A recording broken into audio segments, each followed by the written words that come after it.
बदवाल toll tax है, यहाँ पे भीड़ काफ़ी उमड़ रही है। और आजकल जो जैसे बूढ़े बुजुर्ग हैं उनको बीपी शुगर कुछ भी सर्दी में ज़्यादा दिक्कतें बढ़ती हैं, उनके रिगार्डिंग हम बीपी चेक शुगर और जो फ्री मेडिसिन है जितना हमसे बन सके हम वो कर रहे हैं सर। इसके रिगार्डिंग हमने कैंप लगाया आज।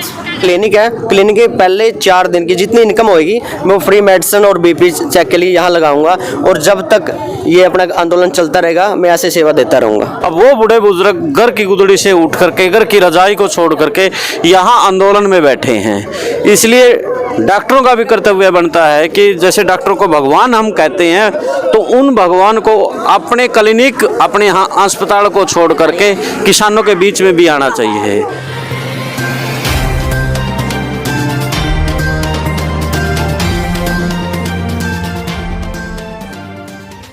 सभी को नमस्कार, राम राम। मैं कुलदीप खंडेलवाल, नरवाना की आवाज़। और नरवाना की आवाज़ किसान का आंदोलन, इनके किसान की आवाज़ बना हुआ है। नरवाना में हर रिपोर्टिंग किस प्रकार से आंदोलन चला हुआ है आपके बीच में नरवाना की आवाज़ पहुंचा रहा है। टोल प्लाजा बद्दोवाड़ा से हर अपडेट आप तक पहुंच रही है, इसलिए आप चैनल को शेयर और सब्सक्राइब करना ना भूलें। किसान आंदोलन लगभग 51 दिन से चला हुआ है।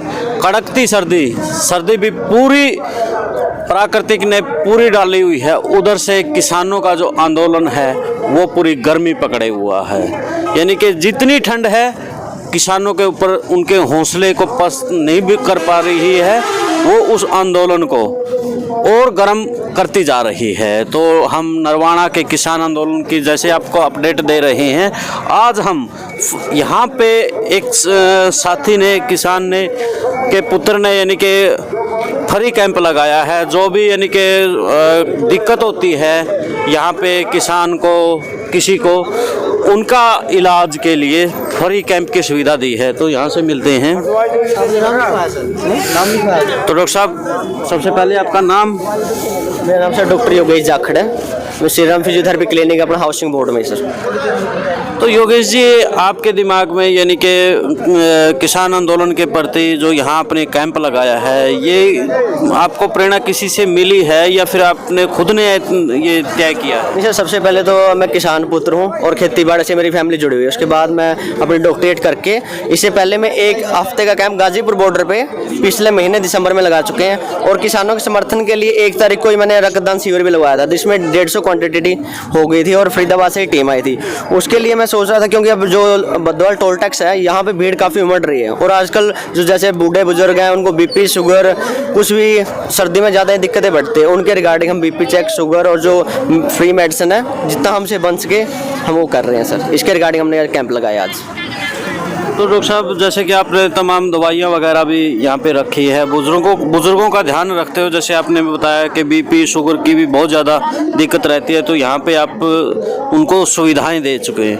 तो आज से ही शुरुआत है या आपकी कब से शुरुआत यहाँ कर चुके हैं आप? नहीं, यहाँ तो सर फर्स्ट टाइम ही है। इससे पहले 1 हफ्ता हम गाजीपुर बॉर्डर पे लगा के आए हैं। तो कितने दिन तक आप सेवाएँ यहाँ देंगे? यहाँ सर हर संडे को देंगे फिर। तो इसके अलावा और कुछ कहेंगे आप? जिस प्रकार से किसान आंदोलन को लेकर के आपने वहाँ पे भी रुख देखा है, वैसे भी, क्योंकि आप जब आदमी बीच में रहता है एक अपना अनुभव तैयार हो जाता है।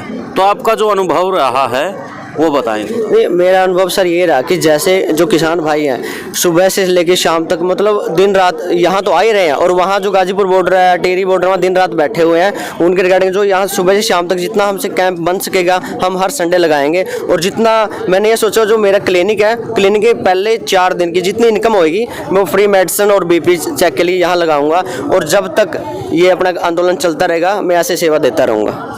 डॉक्टर साहब, एक मेडिकल से संबंधित भी आपका यानी कि स्वास्थ्य से संबंधित सवाल है मेरा कि जिस प्रकार से इतनी कड़कड़ाती सर्दी है, इस कड़कड़ाती सर्दी में बूढ़े बुजुर्ग बाहर बैठे हैं, ये इनके शरीर के लिए कितना खतरनाक है? सर ये इनके शरीर बहुत ज़्यादा खतरनाक है, क्योंकि जो भी दिक्कत है बड़े बुजुर्ग को सर्दी में ही आती है। जैसे कोई स्ट्रोक आ गया, दिमाग में कोई दिक्कत होगी, स्ट्रोक आ गया, पैरालिसिस हो गया, लकवा आप हिंदी में बोलते हैं उसको, ये सारी दिक्कतें सर्दी में ही होती हैं। इसके रिगार्डिंग जैसे बीपी और मेन प्रॉब्लम बीपी कारण ही अपने ब्लड प्रेशर बढ़ के ब्रेन में स्ट्रोक आता है। इसलिए हम स्पेशल बीपी और शुगर दो चीज़ों को टेस्ट करके बड़े बुजुर्गों को ये सबसे ज़्यादा दिक्कत होती है, उसके रिगार्डिंग हम चेक करके पहले जो दिक्कत आती है उनको पहले ही अवेयर कर देंगे, सर ये आपको प्रॉब्लम है, आप इसका चेकअप करा लिए, और जो हमसे बन सकेगा साथ के साथ हम मेडिसिन दे देंगे उनको। डॉक्टर साहब, जैसे कि घर से बुजुर्ग निकलता है उसको किन सावधानियों का यानी कि रखना चाहिए ख्याल अब, और जो युवा है उनको भी लिए भी कुछ सावधानियां होनी चाहिए यहाँ पे पूरा दिन बैठने के लिए, उनका जो खान पान है या कुछ मेडिसिन वगैरह है या कुछ भी जो भी चीज़ें हैं घर से चलते वक्त उसको किन चीज़ों की सावधानी रखनी चाहिए ये बताएं। घर से चलते जब बड़े बुजुर्ग को सर मेन तो जैसे कंबल लेना चाहिए, और जो युवा है और बड़े बुजुर्ग को सबसे ज़्यादा गर्म पानी पीना चाहिए। गर्म पानी से क्या होता है, अपने बॉडी को पानी की सबसे ज़्यादा ज़रूरत होती है, ज़रूरत कंप्लीट होने के बाद वो अपना बचाव कर सकते हैं बड़े। और जैसे आजकल यंग एज के हैं उनको सुबह शाम एक्सरसाइज सबसे ज़रूरी करनी चाहिए। एक्सरसाइज के अगर वो करेंगे तो ब्लड सर्कुलेशन बिल्कुल नॉर्मल रहेगा, और जैसे तली हुई चीज़ों से इनसे बचना चाहिए। तो योगेश जी एक हर संडे यानी कि एक प्रयास कर रहे हैं कि किसी को कोई दिक्कत होती है तो वो यानी कि सुविधाएं देते हैं। तो जो भी यानी कि नरवाना पूरा उसकी बात करें तो काफ़ी डॉक्टर्स हैं यहाँ पे, तो एक दिन जैसे योगेश अपनी सेवाएं देता है दूसरे दिन कोई और सेवाएं दे, यानी कि आगे आना चाहिए, क्योंकि इस कड़कड़ाती सर्दी में हमारे बड़े बुजुर्ग कहते थे कि दुश्मन है इसका, बूढ़े बुजुर्गों का तो दुश्मन है।